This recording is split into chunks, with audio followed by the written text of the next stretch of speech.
باخبر YouTube channel کی جانب سے تمام دیکھنے اور سننے والوں کو خوش آمدید۔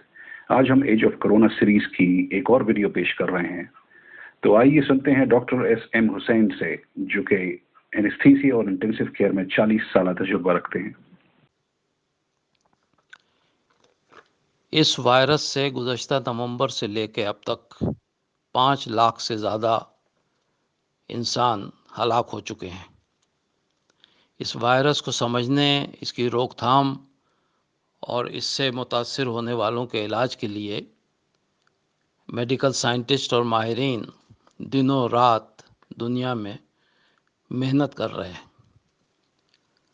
لیکن اب تک جو معلومات سامنے آئی ہیں اس سے یہ معلوم ہو رہا ہے کہ یہ وائرس ایک طویل مدت تک ہمارے ساتھ رہے گا۔ یہ پرسن ٹو پرسن کانٹیکٹ اور ڈراپلیٹ کے ذریعے سے پھیلتا ہے۔ اس وجہ سے ماسک کا استعمال اور ڈسٹینسنگ یہ تو بہر صورت ہر ایک کو کرنی ہے۔ اس کے علاوہ جو ہے یہ یاد رکھیے کہ میٹل، گلاس، سیرامک، کاغذ، ان پر یہ وائرس تقریباً 5 دن تک باقی رہتا ہے۔ لکڑی، اسٹین لیس اسٹیل، پلاسٹک، ان سرفیسز پر 2 سے 3 دن تک۔ اسی طرح کارڈ بورڈ پر 1 دن، ایلومینیم اور کاپر وغیرہ کے سرفیسز پر 2 سے 4 گھنٹے تک باقی رہتا ہے۔ یہ وائرس جو ہے کھانے اور پانی میں نہیں پایا جاتا، اس وجہ سے اس میں کوئی قباحت نہیں ہے۔ ایک چیز اور بتانے کی ہے، وہ یہ کہ تمام احتیاطی تدابیر کے باوجود اگر یہ وائرس اگر لگ جائے یا آپ کو اس چیز کا خدشہ ہو کہ ہو سکتا ہے کہ آپ اس وائرس سے ایکسپوز ہو گئے ہیں یا آپ کا ٹیسٹ پازیٹیو ہے، آدمی اس وائرس سے ایکسپوز ہو سکتا ہے اگر کوئی لمبے سفر پر کہیں چلا جائے یا جو ہے وہ کسی ایسے علاقے سے اس کا گزر ہو جہاں پہ کہ کرونا کے زیادہ کیسز ہیں، تو اس صورت میں آپ واپس آنے کے بعد اپنے آپ کو گھر میں ایک کمرے میں آئسولیٹ کر دیں، اور یہ آئسولیٹ آپ کو کرنا ہے 14 دن کے لیے۔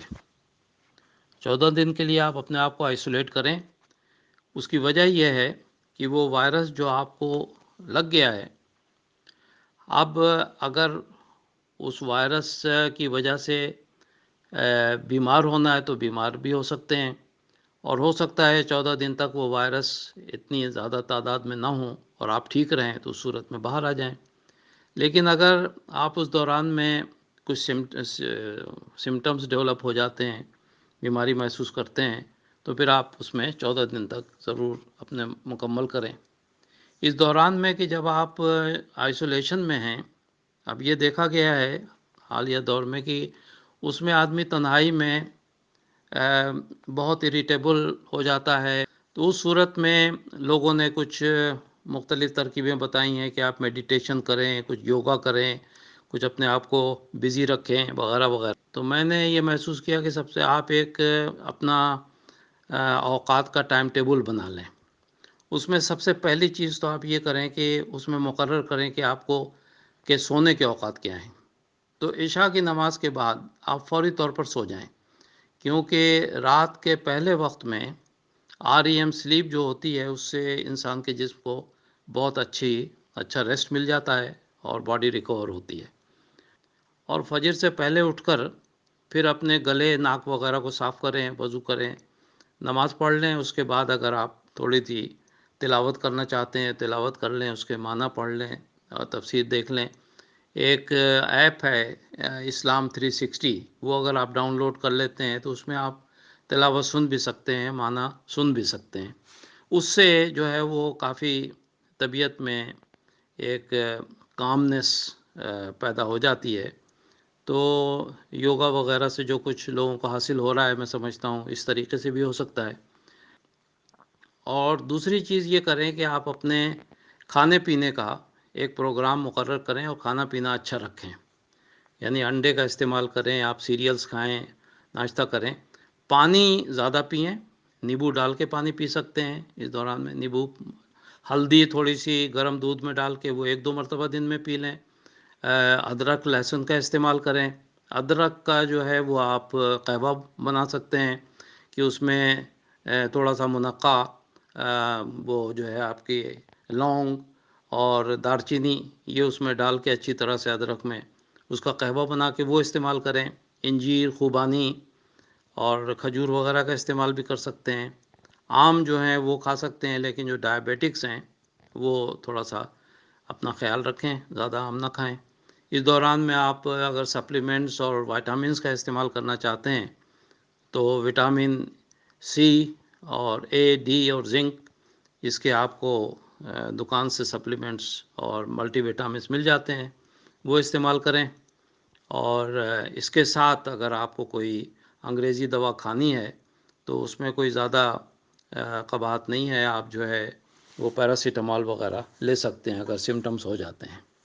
تو اس دوران میں ایک تو یہ آپ کو کام کرنا ہے کہ اپنے اوقات مقرر کریں اور اپنا کھانا پینا اور اپنے آپ کو جو ہے وہ کام رکھیں، گھبرانے کی کوئی ضرورت نہیں ہے. اور دوسرا یہ ہے کہ جو وائرس ہے آپ کے جسم میں اس کا لوڈ کم کریں. اس میں وائرس کو کم کرنے کا طریقہ یہ ہے کہ آپ گارگلز کریں، گلے کا اس میں بیٹیڈین ڈال کر نیم گرم پانی اس سے گارگل کریں. ناک میں اچھی طریقے سے رنس کریں اوپر تک، اس میں تھوڑا سا پانی میں نمک ڈال کے اس سے رنس کریں ناک کو 3-4 مرتبہ دن میں. اسی طریقے سے آپ انہیلیشن کریں، پانی میں جو ہے وکس ڈال دیں گرم پانی میں اور اس کو انہیل کریں. اس سے جو آپ کے ایئر پیسیجز ہیں اس کی انفلیمیشن بھی کم ہوتی ہے اور سانس امپروو ہوتی ہے. اور بریدنگ ایکسرسائزز بھی اس میں کافی مفید ہوئی ہیں ثابت، کیونکہ ہمارے لوور ایلویولائی جو ہیں وہ انفلیمڈ ہو جاتی ہیں، کولیپس ہو جاتی ہیں، کچھ فلوئڈ بھی آ جاتا ہے لنگس میں. تو اس میں لمبا سا سانس لے کر اس کو 30 سیکنڈ تک آپ ہولڈ کریں اور اس کے بعد نکالیں، اور یہ ایکسرسائز اپنا 2-3 مرتبہ دن میں کر لیں. تو یہ آپ 14 دن اس میں جب اندر رہیں گے تو اگر آپ بالکل ٹھیک رہے تو سمٹم فری رہے تو بہت اچھی بات ہے. لیکن ہو سکتا ہے مائلڈ سمٹمز ہوں اور اس سے بھی آپ ریکور ہو جائیں، یا ماڈریٹ سمٹمز ہوں اس سے بھی آپ ریکور ہو سکتے ہیں. جیسے فلو والی سچویشن ہوتی ہے، ناک واک بہہ رہی ہے اور کچھ جو ہے وہ یا آپ کو تکلیف ہو رہی ہے، بخار بھی ہے تھوڑا بہت لیکن وہ ٹھیک ہو جاتا ہے. لیکن ماڈریٹ کے بعد جو ہے اگر یہ کنڈیشن آگے بڑھ جاتی ہے تو پھر اس کو سیویئر کنڈیشن کہتے ہیں. اس میں بخار جو ہے وہ بڑھتا جاتا ہے اور اس میں کف جو ہے آپ کی کھانسی وہ بہت ہوتی ہے. اسی طریقے سے فٹیگ اور چلس، رنی نوز وغیرہ یہ بہت ہوتی ہے اور آپ بہت بیمار محسوس کرنے لگتے ہیں. تو اس سیویئر سچویشن میں ایک چیز اور ہوتی ہے کہ وہ آپ کے آکسیجن سیچوریشن کم ہوتی ہے. تو یہ بھی ایک اچھا ہے کہ اگر آپ کہیں کسی کیمسٹ سے وہ لے لیں، آکسی میٹر ایک آلہ ہوتا ہے جو آپ انگلی پہ لگا سکتے ہیں. اس سے یہ محسوس ہوتا ہے کہ آپ کے آکسیجن سیچوریشن جو ہے وہ اگر ڈراپ ہو رہی ہے تو آپ کو معلوم ہو جائے گا، اور اس صورت میں آپ کو اسپتال میں داخل ہونا پڑے گا، کیونکہ اب آپ کو آکسیجن کی ضرورت ہے. اور وہ پہلے تو آکسیجن دے کر آپ کے آکسیجنیشن بڑھائیں گے اور آپ کو سپورٹ کریں گے، لیکن ہو سکتا ہے کہ یہ سیویئر کنڈیشن کریٹیکل میں بدل جائے، اور اس صورت میں جو ہے وہ اگر آکسیجن امپروو نہیں ہوتی تو آپ کو پھر وہ جو ہے نگہداشت کے وارڈ جو ہوتا ہے انٹینسیو کیئر، اس میں پھر آپ کو داخل کرنا پڑے گا، اور وہ وینٹیلیٹر کے اوپر آپ کو پھر ڈالیں گے جس وقت آپ اس پہ بے ہوش رہیں گے، کیونکہ اب آپ ریسپیریٹری فیلئر میں ہیں اور آپ خود سانس سے لے کر اپنے آپ کو زندہ نہیں رکھ سکتے. اس کو ARDS بھی کہتے ہیں ہماری زبان میں.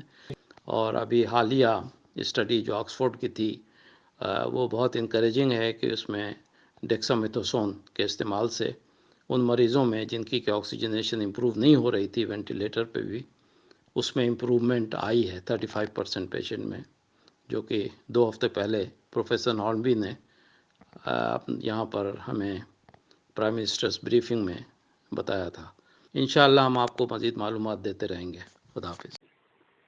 اگر آپ کو یہ ویڈیو اچھی لگے تو اس کو لائک ضرور کیجیے گا، اور سبسکرائب کے بٹن کو دبانا ہرگز مت بھولیے گا، تاکہ آپ کو لیٹسٹ ویڈیو بر وقت ملتی رہیں.